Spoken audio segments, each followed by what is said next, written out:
Hey there, DIY enthusiasts. Welcome back to our channel, where we make home maintenance simple and safe. Today, in this episode of our series, we're diving into how to turn off the gas or electric water heater for 2025. Whether you're preparing for a repair, an emergency, or just want to play it safe, knowing how to do this can prevent accidents and save you money. Let's get started. First things first, safety is key.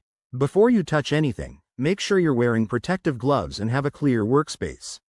If you're unsure about any step, it's always best to call a professional. Better safe than sorry. Let's start with the gas water heater. Step 1. Locate the gas control valve, usually found on the top or side of the unit. It looks like a dial or lever.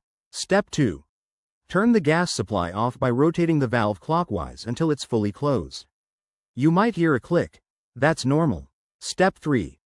If your heater has a pilot light, you'll need to turn that off too by pressing and holding the pilot button while turning the knob to off.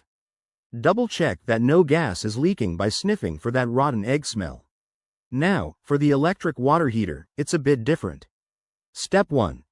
Head to your home's electrical panel and find the circuit breaker labeled for the water heater. Step 2.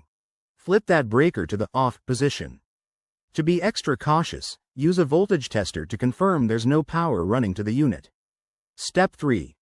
If you're draining the tank, attach a hose to the drain valve at the bottom and open it slowly. Remember, the water inside could be scalding hot. Once you've turned it off, monitor the unit for a bit to ensure everything is secure.